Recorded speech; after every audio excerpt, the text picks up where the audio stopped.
আসসালামু আলাইকুম সুপ্রিয় দর্শক, আপনাদের সবাইকে সাদর আমন্ত্রণ জানাচ্ছি বাংলাদেশ টেলিভিশন চট্টগ্রাম থেকে আয়োজিত সাপ্তাহিক স্বাস্থ্য বিষয়ক অনুষ্ঠান সুস্থ দেহ সুস্থ মন দেখার জন্য। দর্শক, আপনারা জানেন অনুষ্ঠানটিতে আমরা নানা ধরনের স্বাস্থ্য সমস্যা এবং এর চিকিৎসা ব্যবস্থা নিয়ে কথা বলে থাকি। দর্শক, আজকে আমরা কথা বলবো ওবেসিটি এবং ডিসলিপিডিমিয়া নিয়ে। এই বিষয়ে কথা বলার জন্য আজকে আমাদের মাঝে উপস্থিত আছেন ডাক্তার মোহাম্মদ মুস্তাফিজুর রহমান। উনি একজন মেডিসিন এবং হৃদরোগ বিশেষজ্ঞ। ডাক্তার মুস্তাফিজুর রহমান, আপনাকে স্বাগত জানাচ্ছি আমাদের এই অনুষ্ঠানে। শুরুতে আমরা আসলে আপনার কাছে জানতে চাই ওবেসিটি বা স্থূলতা জিনিসটা কি এবং ডিসলিপিডিমিয়া কি? ওবেসিটি বলতে আমরা যেটা বুঝি সেটা হচ্ছে, আমরা জানি আমাদের শরীরে ফ্যাট থাকে বা চর্বি থাকে। যদি মানুষের শরীরে এক্সেসিভ বেশি এবং অ্যাবনর্মাল, তা যে জায়গায় হচ্ছে চর্বি থাকার কথা ওই জায়গায় না থেকে যদি অন্য জায়গায় চর্বি থাকে, সেটাকে আমরা ওবেসিটি বলি।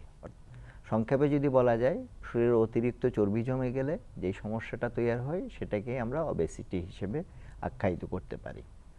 একইভাবে যদি ডিসলিপিডিমিয়াকে আমরা আখ্যায়িত করি, ডিসলিপিডিমিয়া বলতে বোঝায় আমাদের শরীরের নর্মাল ফিজিওলজিক্যাল বা শারীরভিত্তিক কার্যকলাপ সম্পাদনের জন্য শরীরে চর্বি দরকার হয়। এই চর্বিটা আমাদের বিভিন্ন ধরনের লাইপোপ্রোটিন বলে একটা জিনিস আছে, ওইভাবেই আমাদের শরীরে থাকে। এই লাইপোপ্রোটিনটা যদি কোনো রকমের শরীরের বেশি বা কম, যেটার পরিমাণ যে পরিমাণ থাকা উচিত তার তুলনায় যদি বেশি বা কম হয়, তখন আমরাকে এটা ডিসলিপিডিমিয়া বলি। Total cholesterol, HDL cholesterol, low density lipoprotein, high density lipoprotein, এগুলো একটা নির্দিষ্ট পরিমাণে থাকার কথা। যদি এই পরিমাণটা আমাদের শরীরে মেনটেন না হয়, তখনই আমরা এটাকে ডিসলিপিডিমিয়া হিসেবে আখ্যায়িত করে থাকি। বুঝতে পেরেছি। আমাদের বাংলাদেশের টোটাল জনসংখ্যার কতজন ওবেসিটি এবং ডিসলিপিডিমিয়াতে ভুগছেন এই সময়? ওবেসিটি এবং ডিসলিপিডিমিয়া অ্যাকচুয়ালি আমরা যদি সত্যিকার অর্থে বলতে যাই, এটা একটা হচ্ছে গ্লোবাল সমস্যা, শুধু বাংলাদেশের সমস্যাই নয়। সর্বশেষ যদি পরিসংখ্যান অনুযায়ী বলা যায়, তাহলে হচ্ছে বর্তমান পৃথিবীতে প্রায় 2.7 বিলিয়ন পিপল হচ্ছে ওবেসিটিতে ভুগছেন কোনো না কোনোভাবে। আমাদের যদি শহুরে জনগণ বা গ্রামের জনগণকে ধরা হয়, তাহলে হচ্ছে প্রায় মহিলাদের ভেতরে প্রতি 4 জনে একজন মহিলা আমাদের সমাজে ওবেসিটিতে ভুগছেন, ওবেসিটির মতো সমস্যায়। একইভাবে যদি আমরা পুরুষদের মধ্যে ধরি, তাহলে প্রতি 5 জনের একজন পুরুষ কোনো না কোনো মাত্রায় ওবেসিটিতে ভুগছেন। কাজে এই সমস্যাটা আমাদের জন্য একটা বিশাল প্যান্ডেমিক আকারে বিরাজ করছে। মাত্র 5 জন পুরুষের ভেতরে একজন পুরুষ, তাহলে এটা একটা বিশাল সংখ্যা। আর একইভাবে যদি আমরা ডিসলিপিডিমিয়ার ক্ষেত্রেও বলি, অ্যাডাল্ট পপুলেশনের ক্ষেত্রে বর্তমানে কোনো না কোনো রকম লিপিড অ্যাবনর্মালিটিতে প্রায় 75% মানুষ আমাদের সাফার করছেন। এবং আরও সমস্যা হচ্ছে, আমাদের শহুরে জনগোষ্ঠীর ভেতরে 21%-এর বেশি মানুষ ডিসলিপিডিমিয়াতে ভোগেন। গ্রামের জনগণের ভেতরে মাত্র 14%, তাও অনেক। আগেকার যুগে যদি আমরা চিন্তা করতাম, তাহলে অনেক বেশি হেলদি অবস্থায় ছিল। তা এই সমস্যাটা একটা বিশাল একটা সমস্যা, কারণ এই ওবেসিটি এবং হচ্ছে ডিসলিপিডিমিয়া দুটোই কিন্তু অনেকগুলো শারীরিক সমস্যা তৈরি করে, যেগুলো পরবর্তীতে আমাদের হেলথের উপর একটা বিশাল চাপ তৈরি করতে পারে। কারণ এই দুটো জিনিসকে নিয়ে আমাদের আলোচনা করার মূল উদ্দেশ্যটা থাকা উচিত, যেহেতু আমরা জানি বিশ্বব্যাপী রোগ হয়ে যাওয়ার পরে চিকিৎসা করার তুলনায় রোগ হওয়ার আগে চিকিৎসা করাটা ইম্পর্ট্যান্ট। আমরা যেটাকে বলি যে প্রিভেন্টিভ মেডিসিন, যেমন বর্তমান নতুন সরকারও এটার উপর খুবই জোর দিচ্ছেন যে আমাদের প্রিভেন্টিভ মেডিসিনের উপর জোর দিতে হবে, যাতে করে আমরা হেলথ রিলেটেড যে কমপ্লিকেশনগুলো দেখা দিলে অনেক বেশি খরচ করতে হয়, ওই খরচটা থেকে যেন আগেই আমরা বেঁচে থাকতে পারি। ওবেসিটির কথা যখন আমরা চিন্তা করি বা ডিসলিপিডিমিয়ার কথা যখন চিন্তা করি, দুইটা শব্দ কিন্তু একেবারেই চলে আসে। একটা হচ্ছে বিএমআই, একটা হচ্ছে আপনার ওয়েস্ট হাইট রেশিও। বিএমআই এবং ওয়েস্ট হাইট রেশিও বলতে আসলে আমরা কি বুঝি? যেমন বিএমআই আমরা যেটা যদি এটা বডি মাস ইন্ডেক্স বা আমরা একটা ক্যালকুলেশন করি, সেটা হচ্ছে আমরা একই ইউনিট ব্যবহার করব। এই ইউনিটটা হচ্ছে, যেমন আমরা ওয়েট নেব, একটা মানুষের ওজন যদি নেই, সেটা হচ্ছে কেজিতে আমরা প্রকাশ করি। হাইটটাকে আমরা মিটারে প্রকাশ করি। তাহলে যদি আমরা উপরে ওয়েটটাকে রেখে নিচে যদি মিটার স্কোয়ার দিয়ে হচ্ছে আমরা ভাগ করি, তাহলে হচ্ছে যে সংখ্যাটা বের হয় সেটাই হচ্ছে একজন মানুষের বিএমআই বা হচ্ছে বডি মাস ইন্ডেক্স। এবং এই সংখ্যাটা আসলে এখন খুব সহজ। আমরা এই জিনিসগুলো করতে গেলে যে কোনো একটা হচ্ছে স্মার্টফোনে হচ্ছে চাপ দিলেই আমার বিএমআই কত, আমার হাইট যদি আমি জানি এবং আমার ওয়েট যদি জানি, খুব সহজেই বের করে আসা যায়। এবং এটা দিয়ে আমরা বুঝতে পারি আসলে হচ্ছে একটা মানুষ কতটা ওবেস। যেমন সাধারণ মানুষের ক্ষেত্রে যদি আমরা বিএমআই ধরি, তাহলে হচ্ছে এটা 24.5 পর্যন্ত ছেলেদের ক্ষেত্রে এবং মেয়েদের ক্ষেত্রে হচ্ছে 23.5 পর্যন্ত স্বাভাবিক। এবং যদি দেখা যায় হচ্ছে আপ টু দ্য 30 পর্যন্ত 29.9 পর্যন্ত হলে আমরা সাধারণত এদেরকে ওভারওয়েট বলি।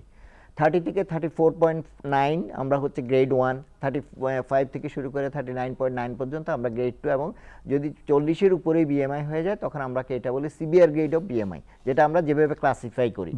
তবে এই ক্ষেত্রে একটা হচ্ছে সমস্যা রয়ে গেছে, যেটা ওয়েস্টার্ন পপুলেশন এবং আমাদের এশিয়ান পপুলেশন।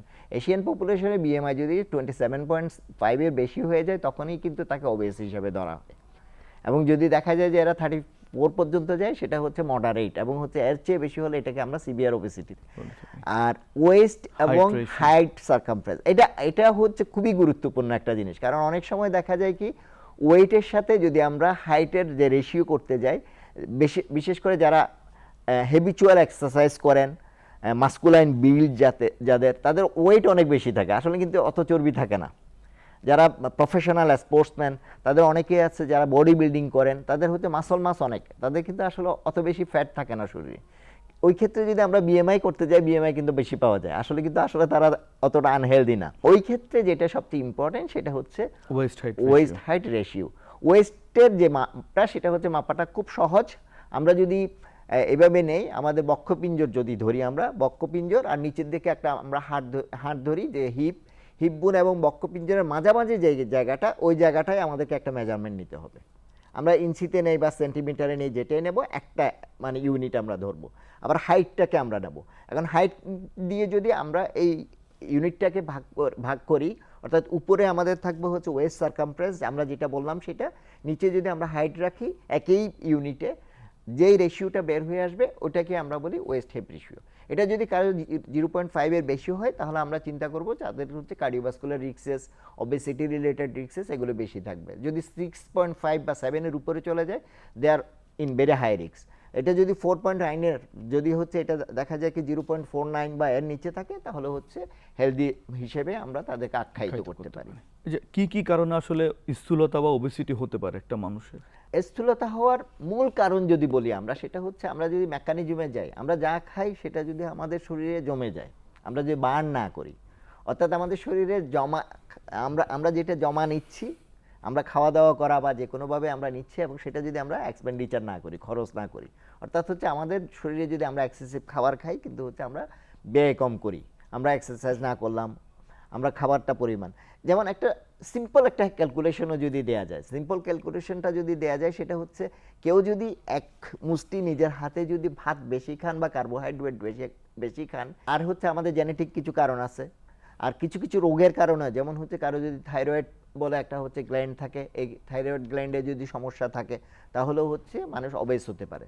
আবার কিছু ওষুধ আছে, যেমন অনেকে আছেন হচ্ছে মোটা তাজা হওয়ার জন্য স্টেরয়েড জাতীয় ওষুধগুলো খেয়ে ফেলেন, তো এই ধরনের ওষুধ খেলেও হচ্ছে কিন্তু মানুষ মোটা হয়ে যেত। মহিলাদের ক্ষেত্রে যেটা আমি খুবই ডিসকারেজ করি, বিশেষ করে হরমোনাল কন্ট্রাসেপটিভসগুলো, আমি এদেরকে এনকারেজ করি সবসময় হচ্ছে ব্যারিয়ার মেথডে হচ্ছে যাওয়া, কারণ হরমোনাল কন্ট্রাসেপটিভস খেলে অবশ্যই ওয়েট গেইন করার চান্সটা অনেক বেশি থাকে। এছাড়াও হচ্ছে কিছু কিছু প্রেশারের ওষুধ, কখনো কখনো কিডনি রিলেটেড অনেক ওষুধ আছে যেগুলো হচ্ছে আমাদের ওজন বাড়িয়ে দিতে পারে। একটা রোগী কি ধরনের লক্ষণ নিয়ে আসলে আমরা বুঝবো যে পেশেন্টটা আসলে ওবেস? ওবেসিটি এমন একটা সমস্যা, আসলে শরীরে এমন কোনো অঙ্গ প্রত্যঙ্গ নেই যেটাকে সেটা হচ্ছে এফেক্ট করবে না। আমরা যদি ফ্রম দ্য টপ স্কাল্প থেকে শুরু করে যদি টো পর্যন্ত ধরি, প্রত্যেকটা জায়গাকে এটা এফেক্ট করতে পারে। ওবেস মানুষরা যেমন খুব সহজেই টায়ার্ড হয়ে যায়, যে ওরা খুব সহজেই বলে ফেলে যে হচ্ছে আমি কোনো কিছু কাজ করতে গেলে আমি টায়ার্ড হয়ে যাচ্ছি, অতিরিক্ত ঘামেন, লেথার্জিক হয়ে যায়, হ্যাঁ খুবই হচ্ছে টায়ার্ড থাকেন। অনেকের হচ্ছে রাত্রেবেলা ঘুম ঠিকভাবে হয় না, তারা হচ্ছে সারা দিনেই হচ্ছে যে কোনো কাজ করতে গেলে এনার্জি ফিল করেন না, এবং হচ্ছে তারা ঘুম ভাবের মধ্যে থাকেন। বেশিরভাগই দেখা যায় কি তাদের শ্বাসকষ্ট সমস্যা হতে পারে, একটু কাজ করতে গেলেই হচ্ছে তারা খুবই টায়ার্ড হয়ে যেতে পারে। তাদের জয়েন্টগুলোতে ওভারওয়েট থাকার, যেমন আমরা যদি একটা গাড়িতে, মোটর গাড়িতে যদি চাকার বেশি যদি ওয়েট দিয়ে দিই, যে পরিমাণ মোটর গাড়ি যেটা ওভারওয়েট বলা যায়, তাহলে হচ্ছে ওভারলোড হলে যেমন মোটরসাইকেলের চাকাগুলো নষ্ট হয়ে যায় খুব তাড়াতাড়ি, যন্ত্রপাতির উপর চাপ পড়ে, ঠিক আমাদেরও হাড়গুলি হচ্ছে আমাদের ওয়েট বিয়ারিংয়ের জন্য এই হাড়গুলোর উপর খুবই চাপ পড়ে। এই জন্য দেখা যায় কি যারা ওবেস মানুষ তাদেরকে খুব সহজেই হচ্ছে কোমরে ব্যথা আক্রান্ত করে, হাঁটুর ব্যথায় আক্রান্ত করে, একটু বসলেই দেখা যায় কি তারা ব্যথার জন্য চলাফেরা করতে পারে না, এবং বিভিন্ন ধরনের স্বাস্থ্য সমস্যা দেখা দিতে পারে। সবচেয়ে মোর ওভার যেটা হয় সেটা হচ্ছে এই ধরনের রুগীদের অন্যান্য রোগ যেগুলো যেমন হচ্ছে হৃদরোগ রিলেটেড জিনিসগুলো, ডায়াবেটিস রিলেটেড জিনিসগুলো অনেক বেশি পরিমাণে তারা প্রেজেন্ট করতে পারে। ওবেস পেশেন্ট আপনাদের কাছে আসলেন, তা আপনারা তো ওনাকে ডায়াগনোসিস করার ক্ষেত্রে বা সাথে কিছু ইনভেস্টিগেশন তো দিয়ে থাকেন। কি কি ধরনের ইনভেস্টিগেশন আপনারা ওনাদেরকে ইনিশিয়ালি সাজেস্ট করেন? ওবেসিটি ইনভেস্টিগেশনগুলো আমার কাছে মনে হয় যদি আমরা লিপিডের সাথে একসাথে ইনভেস্টিগেশনগুলো করলেই সবচেয়ে ভালো হয়। এই ক্ষেত্রে ওবেসিটি যেমন আমাদের কাছে আসলে একটা রুগী, যদি আমরা হচ্ছে সবচেয়ে রুগীদেরকে যেটা আমি ব্যক্তিগতভাবে বলি যে আপনি একটা আয়নার সামনে দাঁড়ান, দাঁড়িয়ে যদি আপনি দেখেন আপনার বুক এবং হচ্ছে আপনি যদি আপনার টামিটা দেখেন, অ্যাবডোমেন দেখেন, আপনার যদি অ্যাবডোমেনটা সামনের দিকে চলে যায় আপনি বুঝবেন ডেফিনেটলি আপনি ওবেস। বুঝতে পেরেছি। এখন ওবেসিটির সাথে আপনি কি কি পরীক্ষাগুলো করবেন এটা খুবই ইম্পর্টেন্ট একটা জিনিস। এখন একটা খুব টার্ম খুবই চলে, সেটা হচ্ছে ডায়াবেসিটি। ডায়াবেসিটি বলতে বোঝায় হচ্ছে ডায়াবেটিস অ্যান্ড ওবেসিটি। অর্থাৎ ডায়াবেটিস, কেউ যদি ওবেস থাকে তাদের কিন্তু ডায়াবেটিসের সংখ্যা অনেক বেশি বেড়ে যায়। সুতরাং কেউ যদি আমাদের কাছে ওবেস নিয়ে আসে তাহলে অবশ্যই আমরা হচ্ছে তার ডায়াবেটিসটা এক্সক্লুড করব। যেমন আমরা এমওজিটিটি করতে পারি, HbA1c করতে পারি। আমরা জানি ওবেসিটির আর একটা কারণ হচ্ছে যেটা বললাম থাইরয়েড সমস্যা। থাইরয়েডের হচ্ছে স্ক্রিনিং হিসাবে আমরা থাইরয়েড স্টিমুলেটিং হরমোনটা দেখে নেব। একইভাবে এই ধরনের রোগীদের ক্ষেত্রে কোলেস্টেরলটা অবশ্যই আমাদের করা উচিত। আর ডায়াবেটিস যেমন এফেক্ট করে হচ্ছে আমাদের শরীরকে, একইভাবে ওবেসিটি কিন্তু এক ধরনের হচ্ছে গ্লোমেরুলোনেফ্রাইটিস তৈরি করে, এটাকে বলা হয় ওবেসিটি রিলেটেড গ্লোমেরুলোপ্যাথি। এই ক্ষেত্রে রেনাল ফাংশনটা আমাদের অবশ্যই করে দেখতে হয়। আর ওবেসিটির আরেকটা বড় এফেক্ট পড়ে আমাদের লিভারের উপরে, যে ওবেসিটি রিলেটেড যদি non alcoholic fatty liver disease বা এই ধরনের সমস্যাগুলি যদি এখন অন্যভাবে টার্মও হচ্ছে কিছু কিছু ব্যবহার করা হয়, তো এই সমস্ত ক্ষেত্রে তাহলে লিভার ফাংশনটা আমাদের দেখতে হয় যে এটাতে আসলে আমাদের লিভারের উপর কতটা এফেক্ট পড়লো, যে ট্রান্সঅ্যামানিয়াস বা হচ্ছে এই ধরনেরগুলো হচ্ছে জিনিস বাড়লো কিনা। আচ্ছা, ধরেন একটা রোগী তো আপনারা ডায়াগনোসিস করলেন যে উনি ওবেস বা ওবেসিটি নিয়ে উনি আপনাদের কাছে এসছে, আপনারা ওনাদেরকে চিকিৎসার ব্যাপারে কি কি ধরনের সাজেশন দিয়ে থাকেন? আমাদের ওবেসিটি বা যদি স্থূলতার জন্য যে রোগীগুলো আসে তাদেরকে আমরা চিকিৎসা করতে গেলে প্রথমেই যেটা করি সেটা হচ্ছে তাকে হেলথ এডুকেশন দেওয়া। হেলথ এডুকেশন দেওয়ার উদ্দেশ্যটা হচ্ছে আমাদের প্ল্যান থাকে এই ধরনের রোগীদেরকে আমরা দুইটা হচ্ছে অ্যাপ্রোচ করি, একটা হচ্ছে লাইফস্টাইল মডিফিকেশন এবং হচ্ছে প্রয়োজনীয় ওষুধ দেওয়া। ওষুধটা আমরা নির্ধারণ করি হচ্ছে তাদের, যেহেতু আমরা পরীক্ষা নিরীক্ষাগুলো করিয়ে নিই এবং করিয়ে নিলে হচ্ছে আমরা সিদ্ধান্ত নিতে পারি কি ধরনের ওষুধ এই ধরনের রোগীদের দেওয়া হবে। হেলথ এডুকেশন সেটা হচ্ছে লাইফস্টাইল মডিফিকেশনের দুইটা জিনিস, একটা হচ্ছে তাদের হচ্ছে রেগুলার এক্সারসাইজ যারা সিডেন্টারি লাইফস্টাইলে থাকেন বিশেষ করে, এবং হচ্ছে খাদ্যাভ্যাস ঠিক করা। আমরা জানি যদি আমরা একটা উদাহরণ হিসেবে নেই, খাদ্যাভ্যাসের ব্যাপারটাই যদি আমরা উদাহরণ হিসেবে নেই, আমরা জানি একসময় জাপানে প্রচুর মানুষের স্টোমাক ক্যান্সার হতো। তারা পরে দেখলো কি গবেষণা করে এটার জন্য তাদের দায়ী মূলত হচ্ছে সল্টি ফিশ এবং হচ্ছে স্মোক ফিশ খাওয়া। তো একটা সময় তারা হেলথ ক্যাম্পেইন করলো, করার পরে এই খাদ্যাভ্যাসটা তারা বদলিয়ে ফেললো। আজকের দুনিয়াতে যদি আমরা জাপানকে দেখি তাহলে আমরা দেখব তাদের স্ক্রিনিং প্রোগ্রাম এবং খাদ্যাভ্যাস পরিবর্তনে স্টোমাক ক্যান্সারের মৃত্যু এবং হচ্ছে স্টোমাক ক্যান্সারের সংখ্যা তাদের সিগনিফিক্যান্টলি হচ্ছে গত 3 দশকে কমে গেছে। ঠিক একইভাবে আমাদের দেশে আমি এখন যদি বলি আমরা একটা হচ্ছে সর্বনাশা খাদ্যাভ্যাসের মধ্যে আছি।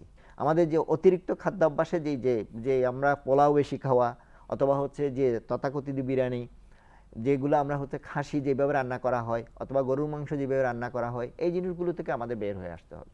আমরা যদি এই খাদ্যাভ্যাস আমরা বাদ দিতে না পারি ন্যাশনালি, আমি মনে করি এটা হচ্ছে আসলে সরকারেরই উদ্যোগী হওয়া উচিত যে আমাদের বিয়েগুলিতে এই ধরনের খাবারগুলো আমরা আর সার্ভ করবো না। তাহলে আমাদের খাদ্যাভ্যাসের মধ্যে আমরা প্রচুর পরিমাণে ফলমূলের দিকে আমরা হচ্ছে জোর দেবো, ভেজিটেবলসের দিকে জোর দেবো, রেড মিট কমাই আনবো, কার্বোহাইড্রেটগুলো পরিমিত করে ফেলবো, এবং হচ্ছে অন্যান্য যে ইনবিটুইন মিল, যে দুপুরে 11টার সময় আমরা একটা খাবার খেয়ে অভ্যস্ত, বিকালে আমরা হচ্ছে বিশাল একটা হচ্ছে মানে তেলে ভাজা জিনিসগুলো, বিশেষ করে তেলে ডুবিয়ে যে নাস্তাগুলো বানানো হয়, যেমন আমরা যদি বলি ডিম পরোটা বানাই বা হচ্ছে আমরা যে ধরনের হচ্ছে যে খাবারগুলি খেয়ে অভ্যস্ত, এগুলো অসম্ভব আনহেলদি খাবার, বিশেষ করে এগুলোতে ট্রান্সফ্যাট তৈরি হয় বেশি।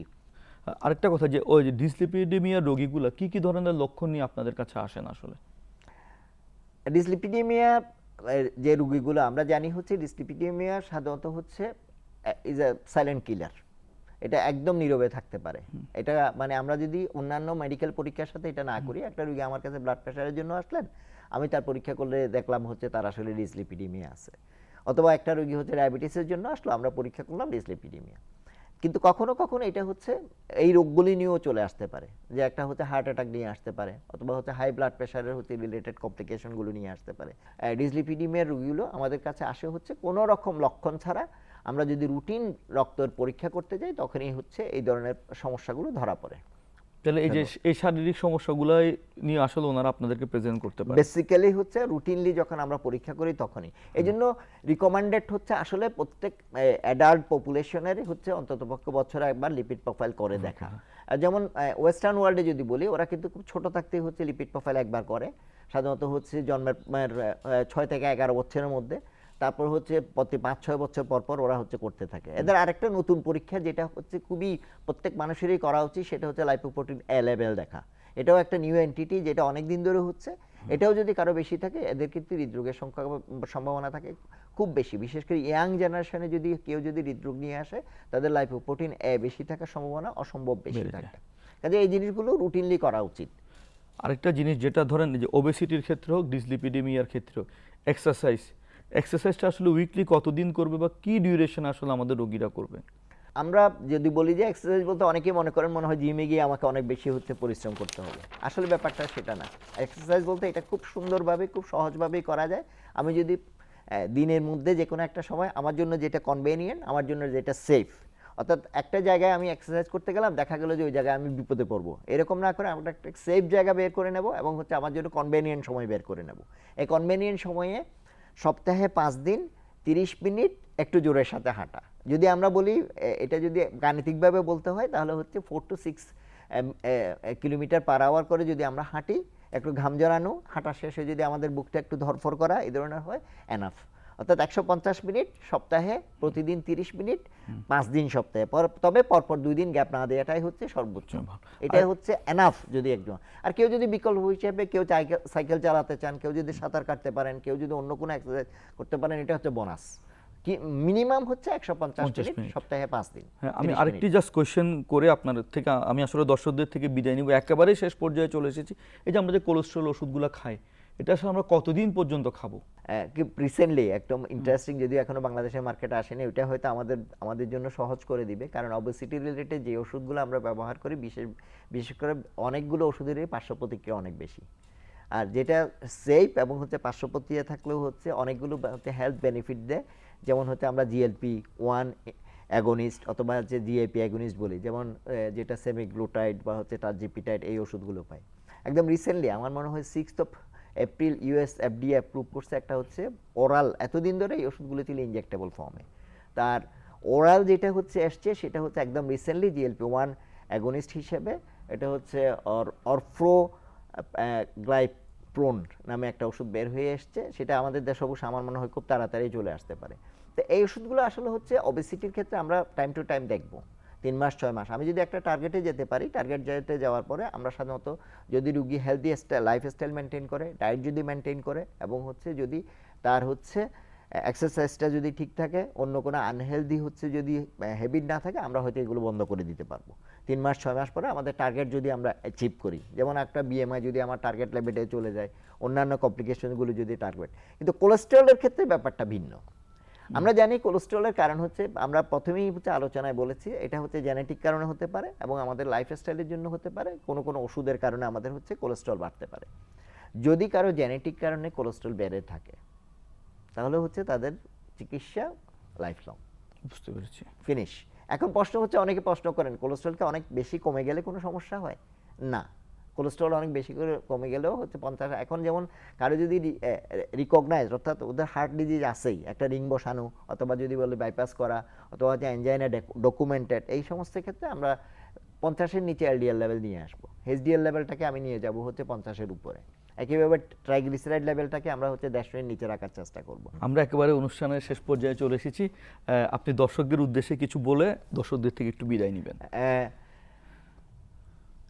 সুপ্রিয় দর্শকবৃন্দ, আপনাদের এই মূল্যবান সময় নেওয়ার জন্য আমরা আপনাদেরকে ধন্যবাদ দিচ্ছি, আপনারা শোনার জন্য। বর্তমান পৃথিবীতে ডিসলিপিডিমিয়া এবং অবেসিটি, অর্থাৎ স্থূলতা এবং হচ্ছে কোলেস্ট্রল বেড়ে যাওয়া বা অ্যাবনর্মাল কোলেস্ট্রল হওয়া খুবই কমন সমস্যা। এই দুটা সমস্যাকে যদি আমরা অ্যাড্রেস করতে পারি, তাহলে আমাদের জীবন খুব সুন্দর হবে। কারণ এগুলোর সাথেই আমাদের রিলেটেড হচ্ছে ব্লাড প্রেশার বেড়ে যাওয়া, আমাদের হার্টে হচ্ছে মায়োকার্ডিয়াল ইনফাকশন বা হার্ট অ্যাটাক হওয়া, একইভাবে আমাদের স্ট্রোকের ঝুঁকি বাড়ায়। আমরা যদি অবেস হই, তাহলে হচ্ছে আমরা ঠিকভাবে ঘুমাতে পারবো না, অবস্ট্রাকটিভ স্লিপ অ্যাপনিয়া হতে পারে।